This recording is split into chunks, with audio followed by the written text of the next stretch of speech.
iFi Audio reached out and asked if we wanted to check out their micro iDSD BL DAC/amp combo. Couldn't really resist having them send it out, so after spending about a month with this little guy, I wanted to give you my impressions, let you know whether I think this is really worth the almost $600 price tag.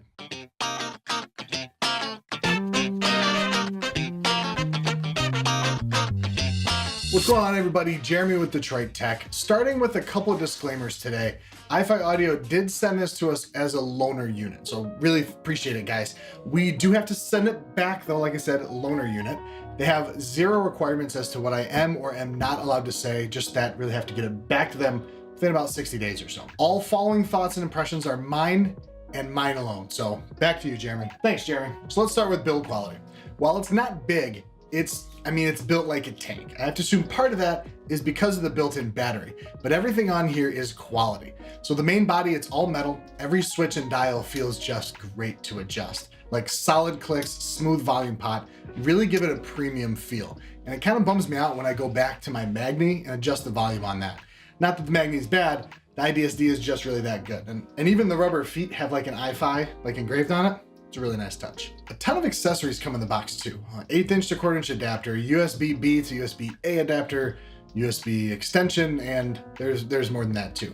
Important one is the SPDIF to optical adapter. So this comes in handy if you're using the combination SPDIF optical input jack. Getting it set up and going wasn't hard. For your phone, you just need the correct dongle, which is, at least for me, was a male USB-C to female USB-A cable to plug into the back.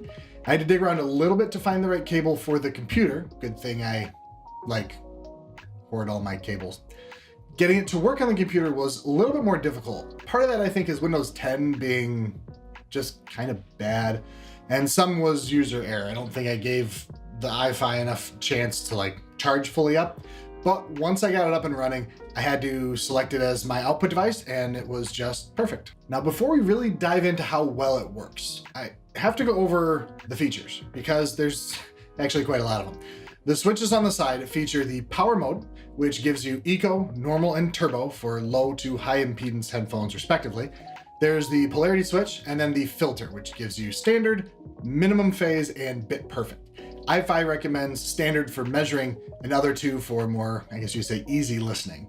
The IE match lets you tailor the device to different sensitivity of your IEMs of choice. There's a USB charging port on the other side as well, so you can charge up your phone in a pinch. On the front, you have both a 1/4 inch and 1/8 inch output. There's the master volume / power pot, and finally the XBASE Plus and 3D holographic Plus switches. Okay, so now that that's out of the way, how does it sound? So my daily driver amp is a Magni 3. So obviously I'm comparing it to that. The first thing I noticed with the iDSD was it was a lot more expansive. The music sounded, honestly, more expansive, just wider and more full. It's a bit like I was listening to the music originally had 90 degrees of sound. Now there's 180 degrees of sound. Simply put, it just sounded great. So I put it through the paces with my 3 daily driver headphones, the Hi-Fi Man HE4XX, the Aerodynamic DT990 250 ohm, and the Grado SR80Es. So the Eco Power Mode was definitely fine for the Grados. When I switched to the 4XXs, I found Turbo, the highest setting, to really be the best, for the planers. They just tend to perform better and better the more you feed them. And with the 250 ohm DT990s, the normal mode was actually perfectly fine, though Turbo would work for that one as well. Basically, once I found, a good setting for each headphone, the amp got perfectly loud enough that I never really found, how loud it could actually get. So a lot of headroom there. And with it plugged into my computer, never had it run out of battery either. So they did pretty good work there. When attached to my phone, I got power enough to really push any of the headphones without any issue, which is good because the Pixel 2 XL is not going to push the 4XXs at all. And the music sounded great with the high quality DAC, again, compared to the Pixel 2 XL. I'm not gonna be getting on a plane with any of my open back headphones or anything, but it's nice to know it can really power pretty much anything you can throw at it, even when it's unplugged. Now we know the power mode is a viable feature, but what about the other ones? Well, so with the polarity, my ears really couldn't tell a difference, but I wasn't getting any interference or anything like that either from, any electromagnetics or anything like that. I couldn't really test the IE match because I don't really have a wide enough variety of IEMs to test with. The filter was actually pretty cool to play with. It's very subtle, but when I switched from standard to bit perfect, it really did warm up a bit.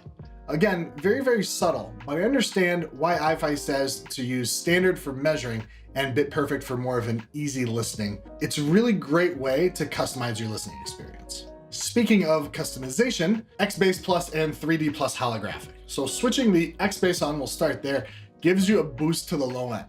Now, this isn't just simply, grabbing an EQ and just cranking up 100 Hertz and lower. It kept everything tight. It didn't feel like I was losing any definition. It was very nice and could be used very well considering what you're using it for. The 3D Plus is different. My initial notes on the feature are this. Opens up the Soundstage a bit, feels more open. The upper mids and highs just poke out a little bit more. So then I went back to the iFi's literature to see what it was supposed to do, see if I was hearing the correct thing. And they say the 3D Plus holographic delivers an immersive, deep soundstage. So basically, I think they got it right. Definitely brings up the upper mids and highs a bit and really gives you a sense of a bigger space. I switched it particularly on while listening to Pride and Joy by Stevie Ray Vaughan, which is a very warm song, and it really brightened it up. It was pretty fun. Now, with all of that said, and I know that's a lot, so let's get back to my original question. Is this worth the $600? So let's say this. I am bummed I have to send it back. I really appreciate them sending it to us. I really want to keep it. But that's probably just me being a little bit greedy. There are a couple use cases where this makes perfect sense though. So one, if you like to collect DACs and amps and don't have a problem dropping $600 on another one. Two, if you just kind of want one high quality DAC amp combo for your setup, it's great for that.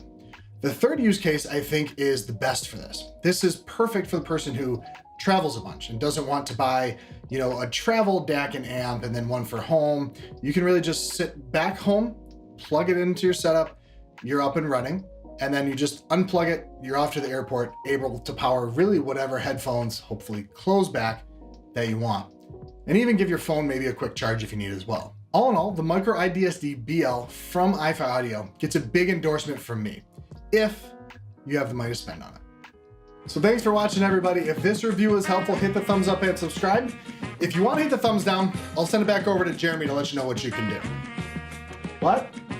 Yeah, thumbs up. And it goes like